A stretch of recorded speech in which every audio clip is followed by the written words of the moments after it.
So I'm going to make a little tutorial video.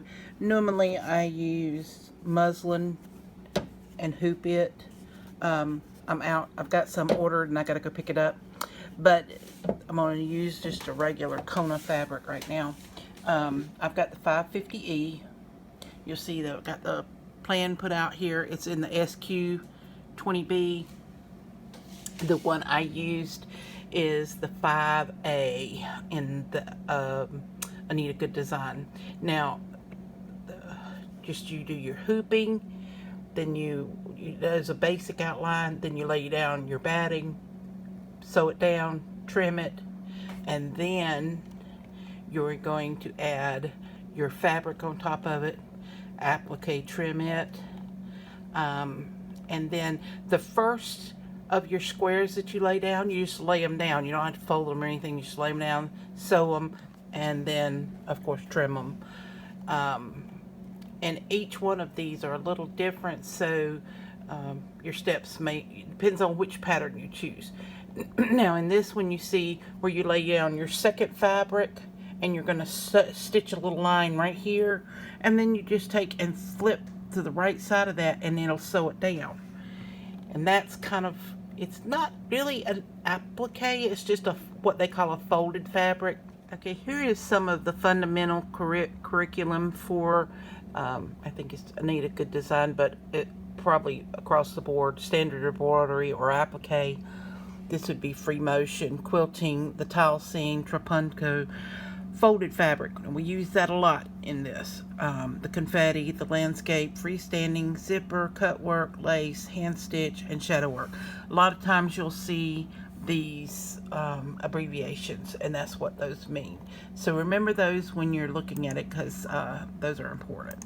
All right, so now let's see here. Let me go out of here. Here you see I'm just doing a basic outline stitch of where I'll need to lay my batting, and that's it. A little note on your batting, I use organic Nature Zone, I think is what it is, batting, and it have real soft on this side, and then you've got a scrim coat on this side, so it's it doesn't peel up, and anyway, it's easier to trim the applique around when it has the scrim on it. Batting is being sewn down. Okay, the batting has been sewn down, and at this point you'll remove the hoop from your machine and then trim all of this excess that's around on the side. I'll be right back. As you see now, I've trimmed most of the batting. I'm not real picky about how close, like with an applique, that you do. And on my backing, I'm using Kona fabric, the snow color. It's kind of an ivory. It just, sometimes when I make my quilt, I don't like using bright white, so kind of gives it a little more of a antique look to the quilt. I'll tack this down. Be right back. Now, as you see, so if you'll notice on this, when you've laid down your base fabric, all it did was this piece, this, and this will be all that remains. The rest of this you cut out. I'll be back in a moment. I do also want to recommend these scissors if you don't have them. They're like the best of the best. I get them from Havel's. This is the double bill, duck bill, and it is amazing and trims so close without, if I can get the video and do this one-handed, without cutting into your line. It is amazing, and I'm doing it one-handed with holding the phone. This is the best pair of scissors you could ever buy for applique. Okay, you see now I have trimmed away everything except for those three pieces. And I don't worry about this edges here until I've completely finished everything and trim it up onward. In this next step, you'll see that it does. So after the beam stitch around each edge of these, it's now doing the decorative stitch in those areas, kind of a feather look. Here you see it's doing the outline on the batting of the first purple piece that we'll be putting down. It'll do here, here, and then here. And you can hear my granddaughter in the background. This is why I'm just now getting to the video. I literally lay down, this is like 1-inch strips, maybe 1.5, and I use all kinds of scraps. I don't necessarily cut little teeny squares or anything else. It's leftovers, totally. As you can see, it's just, I use everything. In the instructions, it tells you to go ahead and trim this applique part, but the decorative stitch, you can go ahead and do it and then trim afterwards. It won't hurt one way or the other. And here's the first step, trimmed up and ready for the next step. I'll get that ready for you and then show you what will happen. Okay, the next step is to do the satin stitch over this purple.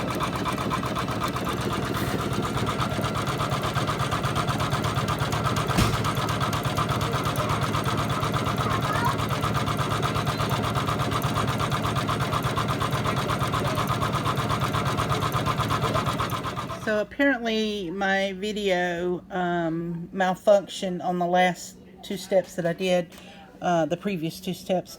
This one you just lay flat and it stitches around it, trim it, and then after that you'll put this right sides together. It'll do a stitch line, then you fold it over and it does that. The next one it'll do a stitch line and you just fold it over. It's just a repeat process, but my video machine or my camera just malfunctioned, so it skipped those 2 steps. But next step onward, I'll try to get that one good for you. Okay, so it's recording this time. Alright, so I've got right sides together under here, and just enough that you can see where the stitch line was, just enough that it'll cover it, and just put that down.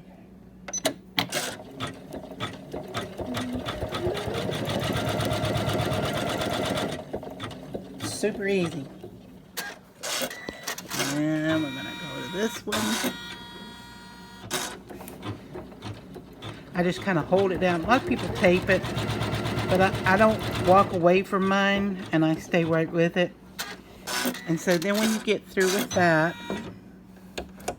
you're going to take, this one will be the first one it does. So you pull that fabric and make sure that this area right here is, don't worry about this little string because you can clip that in a little bit, but this little area here, you got to make sure it's pulled down and that is creased good. All right, and then just hit start, and then I work on this one to make sure it pulls down.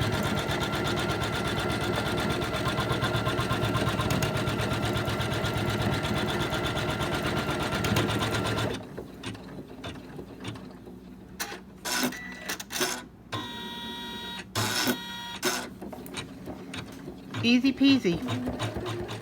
And now I'm on to my 4th fabric, which is the Fairy Frost. And I just make sure that it's covered up under that one little stitch line. And likewise with this one. And then I just press the... You're going to hear me say it a lot. Easy peasy.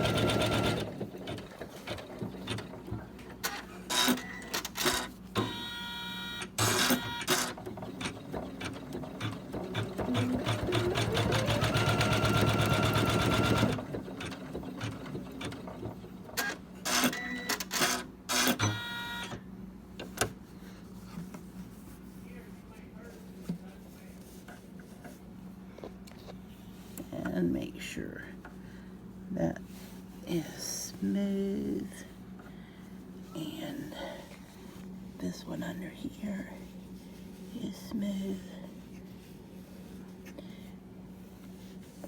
Pull and lower, place your foot, pull and start.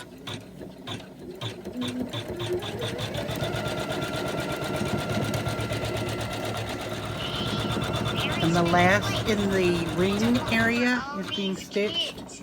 And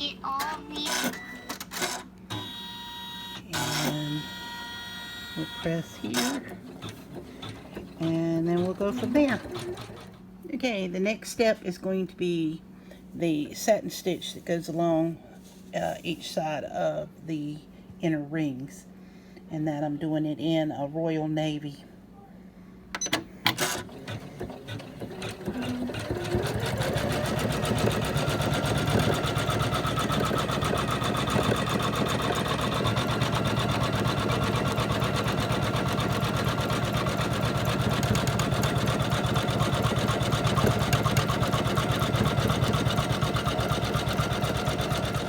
Smooth and pretty that is.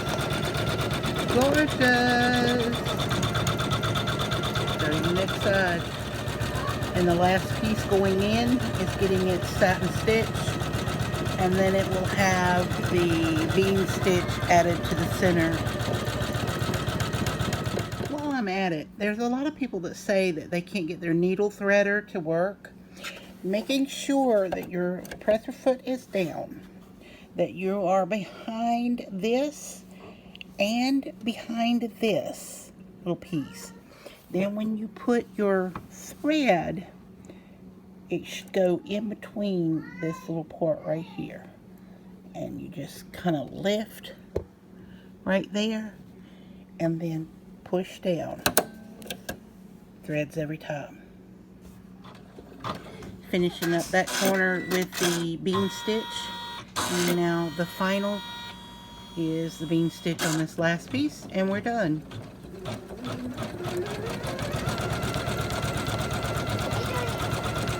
Hey Isabel. I'm making videos. And there you have it, folks. 1/4 of the block. 1 block of the square, rather. I see. This has been my little distraction today. Say hi, Isabel. Say hey.